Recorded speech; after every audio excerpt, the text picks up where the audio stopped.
você viu aí no título do vídeo, hoje é dia da gente dar continuidade aqui na nossa série de vídeos a respeito do Brasil colonial. Então não marca bobeira, cara, e já compartilha esse vídeo logo aqui no início, até porque eu vou te entregar um conteúdo muito bacana a respeito da história do Brasil, até porque eu tô me empenhando e estudando pra caraca pra trazer um conteúdo maneiro, assim, resumido, mas um resumo bem estruturado, com bastante conteúdo pra você, pra te facilitar nos teus estudos. Então me facilita, me ajuda deixando o like, compartilhando, tá? Já faz logo isso. Esse aqui é o vídeo 2 e o último vídeo a respeito da escravidão indígena aqui no Brasil durante o período colonial. Mas é importante você assistir esse vídeo aqui e depois a parte 1, até porque é muito importante. Você não vai entender a parte 1 sem ver a parte 2, nem a parte 2 sem ver a parte 1. Então, para de bobeira, para de preguiça e depois dá uma olhada lá naquele conteúdo. Então, só recapitulando um pouco do que eu falei no vídeo 1 a respeito desse tema, eu falei um pouco ali dos contatos, né, os primeiros contatos, né, que os colonizadores, né, os invasores tiveram com os indígenas aqui, né, foi um contato assim de estranhamento, de curiosidade e depois de grande malícia e de exploração. Também falei um pouco ali dos jesuítas, né, quem eram os jesuítas, como foi esse relacionamento dos jesuítas da Igreja Católica em si, né, através dos aldeamentos com os indígenas. E também falei de algumas leis que protegiam e não protegiam também ao mesmo tempo essa população, que começou lá desde Marquês de Pombal, já proibindo a escravidão indígena. E também falei de algumas leis que protegiam, né, e não protegiam ao mesmo tempo, né, essa população, né, desde Marquês de Pombal, quando ele proibiu a escravidão indígena aqui no Brasil, mas a galera simplesmente cagou para Marquês de Pombal, até porque a terra precisava ser explorada. E também falei um pouco da questão do trabalho, né, como a exploração indígena resultou na morte de milhares e milhares e milhares deles, entendeu? Tanto que foi esse um dos fatores, né, que levou à substituição da mão de obra, né, pelos negros africanos que foram trazidos da África para o Brasil. Então, se um dia você escutar a mentira de que os índios, né, as pessoas não falam indígenas, falam índios, né?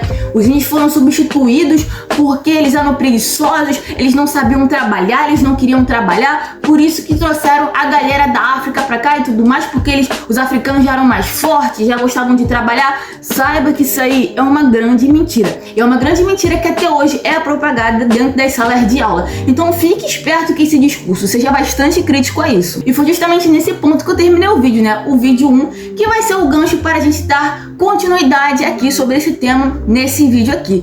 Mas você já sabe o que fazer antes de tudo, né? Fique num lugar confortável, pegue seu copinho de água, refrigerante, suco, sua pipoca, seu biscoito, seu bolo e fique aí bem tranquilão e assista essa aula de história. Me faça companhia do início ao fim, que eu te garanto que você vai gostar. Então, sem muita enrolação, vamos partir pro vídeo, vamos lá!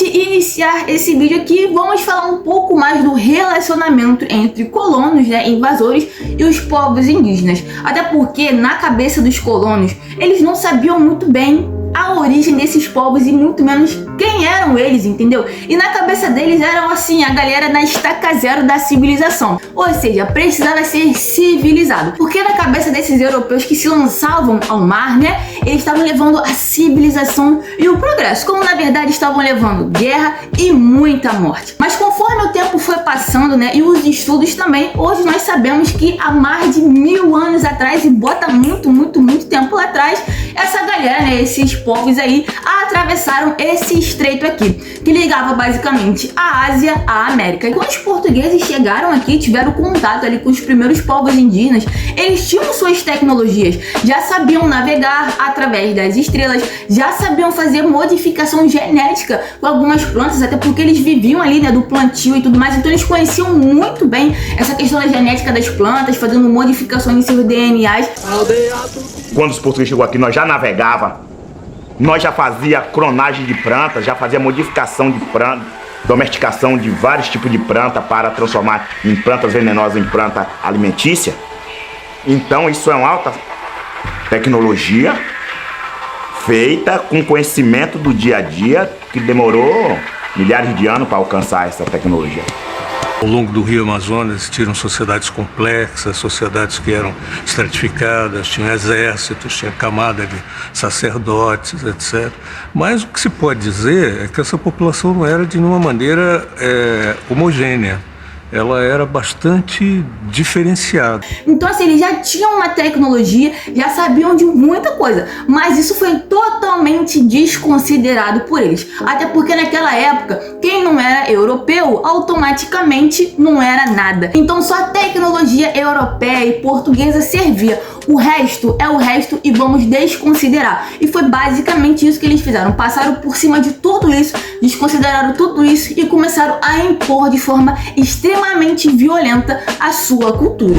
E foi basicamente isso que aconteceu, cara. Até porque esse contato entre mundos trouxe uma enxurrada de doenças. Até porque os portugueses, os europeus em si, não desembarcaram sozinhos, não. Eles trouxeram uma bagagem repleta de doenças. Era muita doença. Tanto que eles mesmos estavam doentes. Chegava aqui só o pó da rabiola. Quando os europeus chegaram aqui, eles podiam ter todos morridos de inanição, escorbuto ou qualquer uma outra pereba nesse litoral, se essa gente não tivesse acolhido eles, ensinado eles a andar aqui e dado comida para eles, porque os caras não sabiam nem pegar um caju. Eles não sabiam, aliás, que caju era uma comida. E eles chegaram aqui famélicos, doentes, e o Darcy Ribeiro diz que eles fediam. Quer dizer, baixou uma turma na nossa praia que estava simplesmente podre. A gente podia ter matado eles afogado.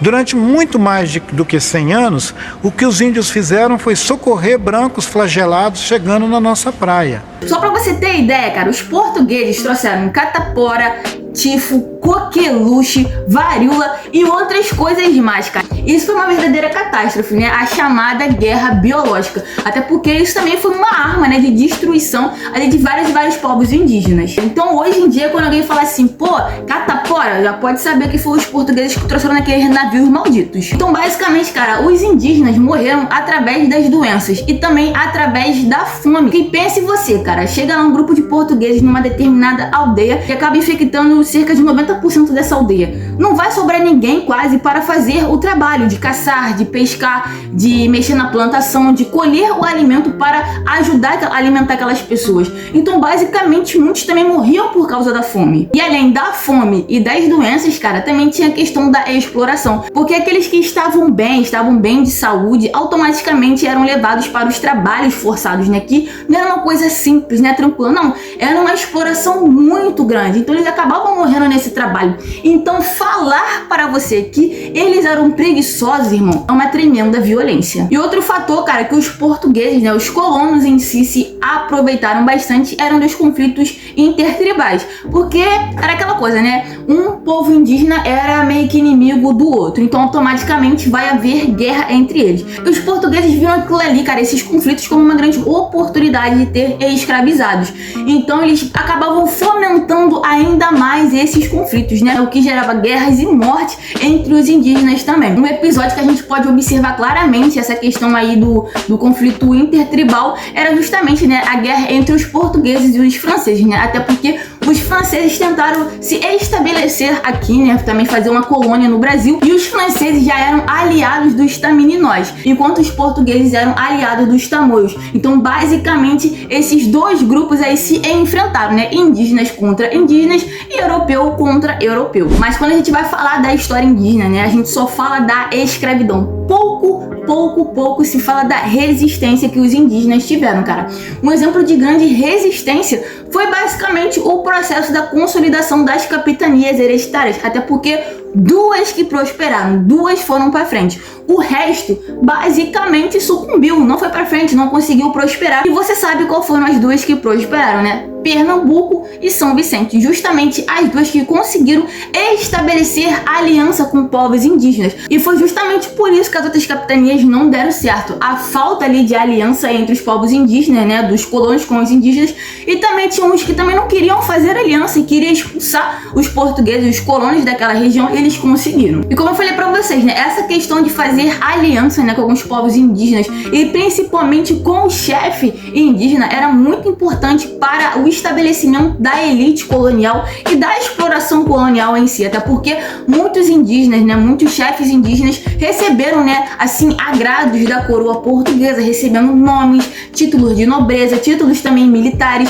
Então era muito importante para a coroa naquele momento fazer alianças pacíficas com os indígenas. Mas é claro que não foi assim esse processo, até porque foi um processo extremamente violento por parte dos portugueses, né, por parte ali da coroa em si. Mas aí você deve estar se perguntando: e os dias atuais, século 21, como anda essa questão dos indígenas? Como é essa representação, como essa história é contada, né? Hoje em dia se fala muito a respeito da revisão histórica, mas muitas revisões históricas ainda continuam com aquela visão muito complicada, sabe? Muito preconceituosa. Elas continuam colocando os indígenas como um povo inferior, uma cultura inferior. Além de colocarem esses povos indígenas como inferiores, ainda tem aquela visão romântica do bom selvagem. Então isso é muito prejudicial. Até porque isso só contribui para perpetuar ali estereótipos e preconceitos. E isso acaba sendo enraizado na nossa sociedade, nas nossas escolas, nos nossos currículos. E a gente tem que combater essa imagem, esses preconceitos, esses estereótipos ao máximo. E também a gente tem que lidar, né, com a questão do falso indígena, né? Com certeza você já ouviu alguém falando assim, ou até mesmo você é uma pessoa que pensa assim: ah lá, mas o índio tá lá na aldeia de short, de chinelo, de blusa, ainda tá usando o celular. E não só porque ele representa um povo e uma cultura, ele tem que estar parado no tempo. Ele não pode ter um celular, ele não pode usar a tecnologia, ele não pode ser um influencer digital, ele não pode ser nada, ele não pode criar um canal no YouTube, ele não pode usar a tecnologia ao seu favor, ele tem que simplesmente parar no tempo. Vamos parar com esse pensamento pequeno e altamente preconceituoso, cara. Não tem essa questão de falso indígena, não. Vamos parar com isso. Também vamos parar com a ignorância de dizer que indígena é tudo igual. Claro que não. Cada indígena é de uma determinada região. A galera do norte vai ser diferente da galera do sul. Então vamos parar com essa ignorância de achar que indígena é tudo igual. E não ache que tá tudo bem, não. Não ache que tá tudo bem. Até porque nesse exato momento, cara, que você está sentado assistindo esse vídeo, você pode ter certeza que tem um indígena sendo morto. Tem muita questão do garimpo. E o garimpo gera conflitos, o garimpo gera fome, gera contaminação da terra, dos rios e automaticamente doenças. Então ainda há aquela guerra biológica, ainda há aquela exploração indígena. Então não adianta a gente falar que tá tudo muito bem, que os mundos estão em paz. Muito pelo contrário. E por meio desse estudo aí, bem resumido, que a gente teve a respeito da história aí da escravidão indígena e também um pouquinho a respeito dos povos indígenas, que mais pra frente eu posso trazer, assim, tirando um pouco do foco da escravidão e falando um pouco de falta da cultura indígena e tudo mais, vocês podem observar que o Brasil foi construído e até hoje algumas partes são construídas por meio de genocídio, por meio de mortes e de muito sangue. O Brasil que a gente conhece hoje, sabe que foi construído com sangue e mãos, assim, de pessoas que foram escravizadas e mortas por esse sistema aí altamente perigoso, tá ligado? Altamente prejudicial para a humanidade. Então, antes de pensar e falar qualquer merda a respeito desse tema, cara, pense. Você tem que pensar que o chão que você pisa hoje, que tá com asfalto,